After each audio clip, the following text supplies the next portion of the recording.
Hello, dears. Welcome to English class. In the last class, we were discussing the lesson A Hero. We have learned about the newspaper report, the challenge given by father to Swami, and the desperate attempts made by Swami to escape from his father. Do you remember all those things, children? Yes?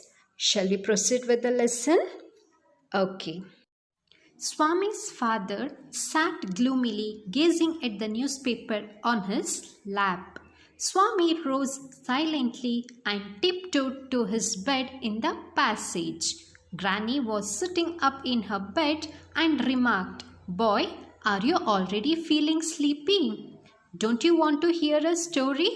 Swami made wide gesticulations to silence his granny, but that good lady saw nothing. So Swami threw himself on his bed and pulled the blanket over his face. Granny said, "Don't cover your face. Are you really very sleepy?" Swami leant over and whispered, Please shut up, Granny. Don't talk to me, and don't let anyone call me even if the house is on fire. If I don't sleep at once, perhaps I shall die." He turned over and curled and snored under the blanket till he found his blanket pulled away. Presently, his father came and stood over him. "Swami, get up," he said.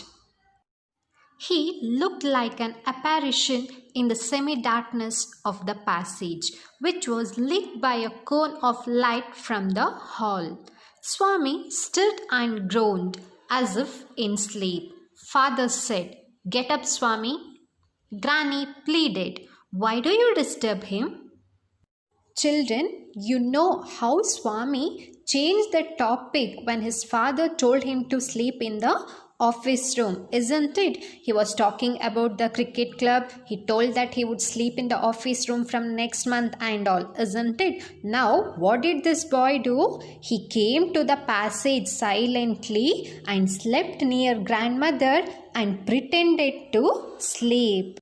Every night, Swami had a habit of listening to the story narrated by his grandmother. So, that night also, grandma will ask him, "Don't you want to hear a story?" So, this boy will make many actions to keep his grandmother quiet. But that good lady cannot see anything. She cannot recognize those actions. He told his grandmother to keep quiet and also told that not to call him even if the house is on fire. He pulled the blanket and covered over his face and pretended as if he was in a deep sleep. He was just acting to escape from his father. But father knew all the tricks of this boy. His father came and stood over him and told him to get up. He looked like an apparition, means father looked like a ghost in that semi-darkness of the passage. In that passage, how the father looked like, children? Like an ghost. Though father stood over him and asked him to get up from the bed, Swami will never get up. He was acting like as if he was in a deep sleep. Children, even you people will do the same thing, isn't it? If you are really sleeping, we can wake that person. But if you are pretending, though we call 1,000 times also, it's of no use. That person will not wake up from the sleep, isn't it? Here also the boy was doing the same thing. By saying this, grandmother told not to disturb that boy. "Get up, Swami," said father for the third time, and Swami got up. Father rolled up his bed, took it under his arm and said, "Come with me." Swami looked at Granny, hesitated for a moment and followed his father into the office room. On the way, he threw a look of appeal at his mother and she said, "Why do you take him to the office room?" He can sleep in the hall, I think.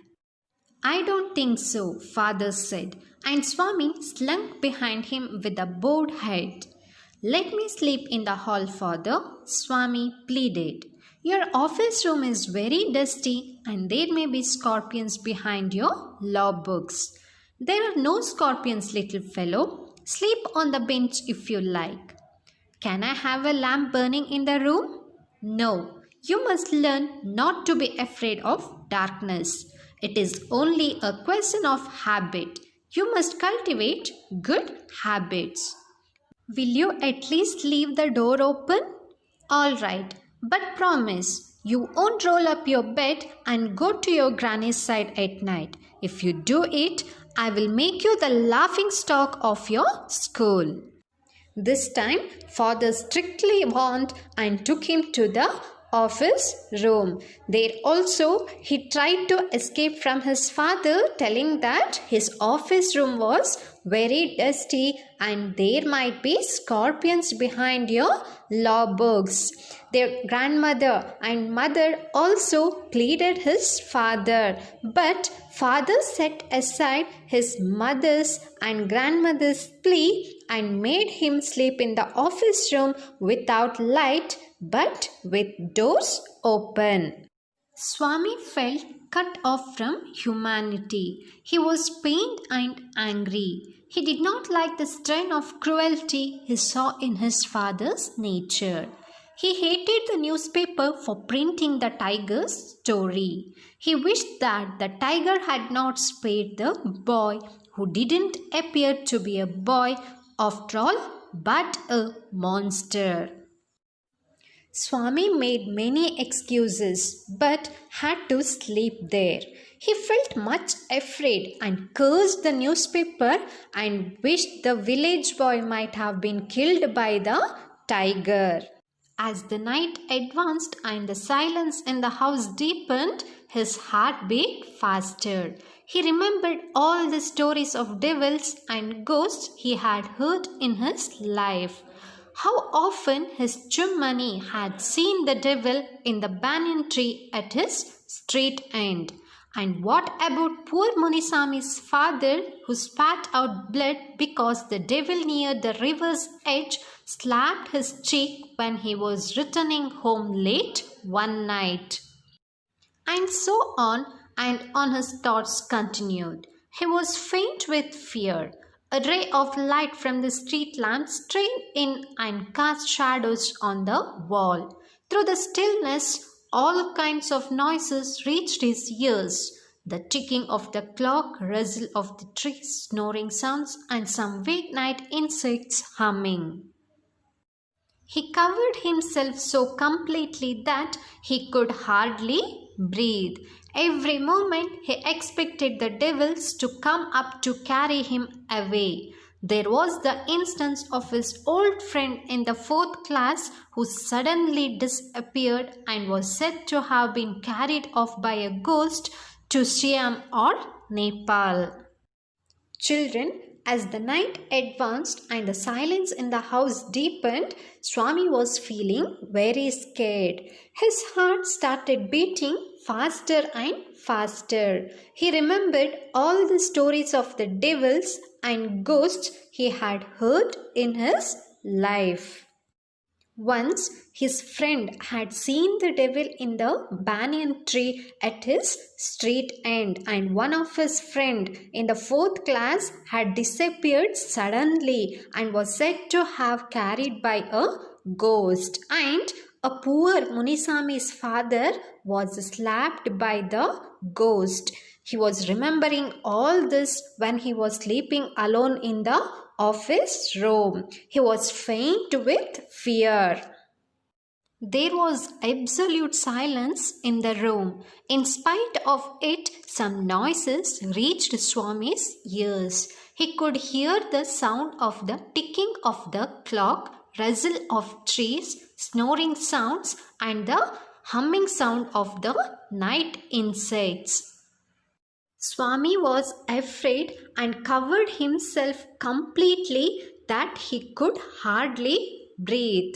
He thought that something terrible would happen. He thought the devils would come and carry him away.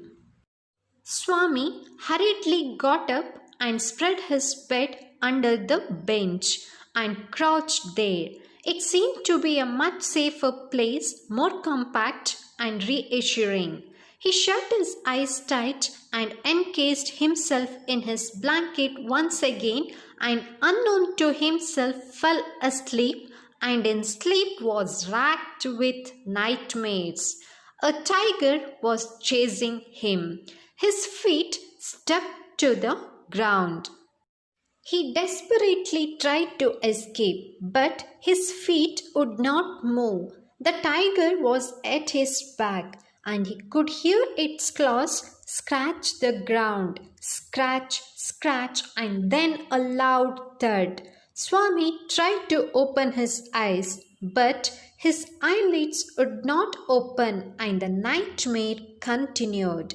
It threatened to continue forever. Swami groaned in despair. When Swami could hear all sorts of sound, he hurriedly got up and spread his bed under the bench and covered himself with a blanket. He thought that it was the safer place. He closed his eyes tightly and encased himself in his blanket and fell asleep. In sleep, he was racked with nightmares, means he had a frightening dream. In his dream, a tiger was chasing him. His feet was stuck to the ground. He desperately tried to escape from the tiger, but his feet would not move. The tiger was at his back. He could hear the claws scratching the ground. Swami tried to open his eyes, but he could not open, and the nightmare continued, and his frightening dream continued forever. With a desperate effort, he opened his eyes. He put his hand out to feel his granny's presence at his side, as was his habit. But he only touched the wooden leg of the bench, and his lonely state came back to him. He sweated with fright. And now, what was this rustling? He moved to the edge of the bench and stared into the darkness. Something was moving down. He lay gazing at it in horror. His end had come. He realized that the devil would presently pull him out and tear him. And so, why should he wait? As it came nearer, he crawled out from under the bench, hugged it with all his might, and used his teeth on it like a mortal weapon. Swami, in his sleep, spread his hands to feel his grandmother's presence, and suddenly he realized that he was alone. He started sweating with fear. Then he heard something rustling.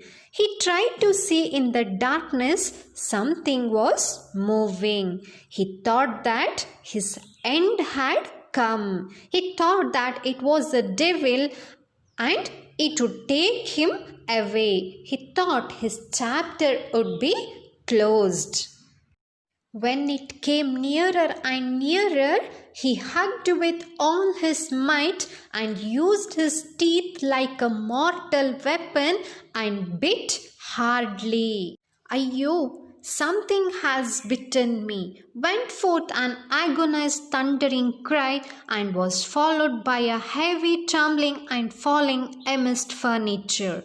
In a moment, father, cook, and a servant came in carrying light, and all three of them fell on the burglar, who lay amidst the furniture with a bleeding ankle.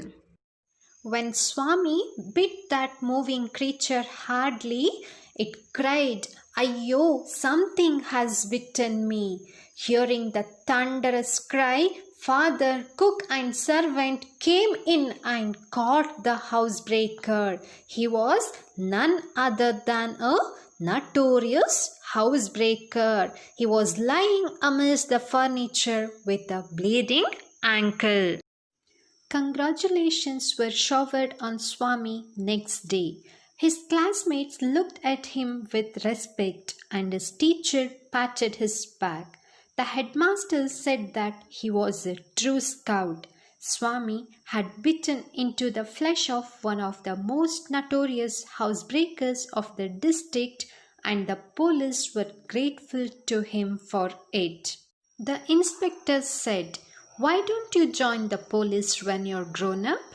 Swami said for the sake of politeness, "Certainly yes," though he had quite made up his mind to be an engineer driver, a railway guard, or a bus conductor later in life.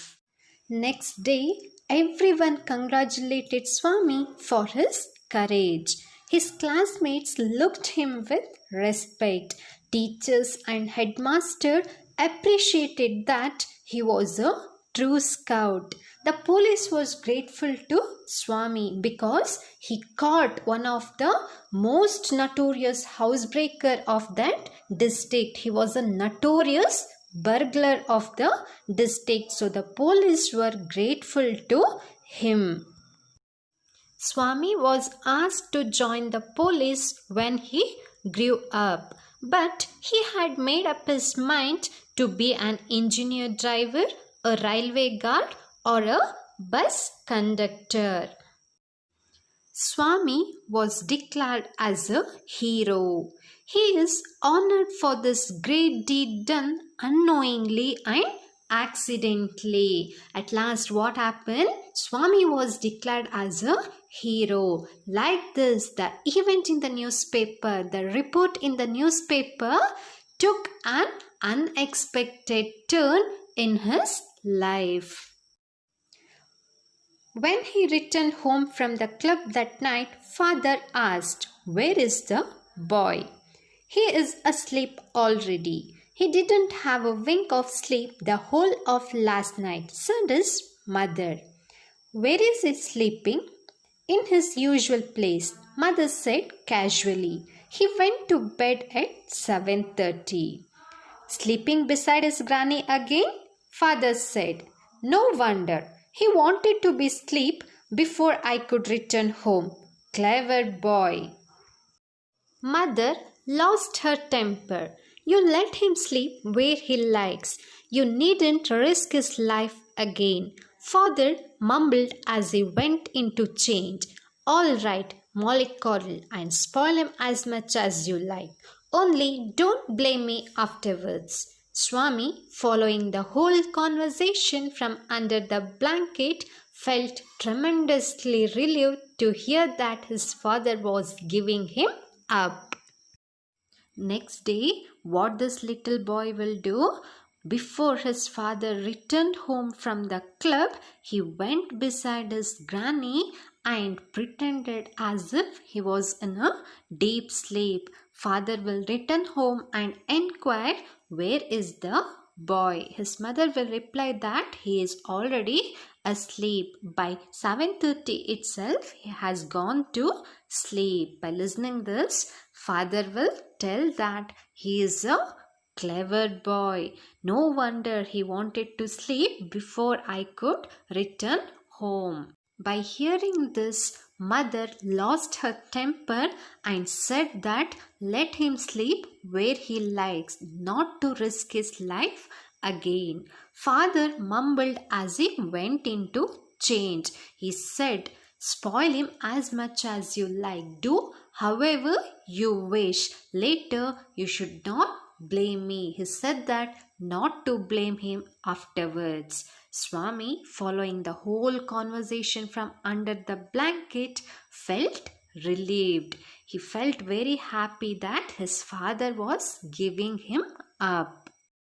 Swami felt tremendously relieved at the end because his father was giving him up. That means his father left him to sleep beside Granny. So he was very much relieved. This is all about the lesson A Hero. I hope this class was beneficial for you. Meet you all in the next class. Thank you.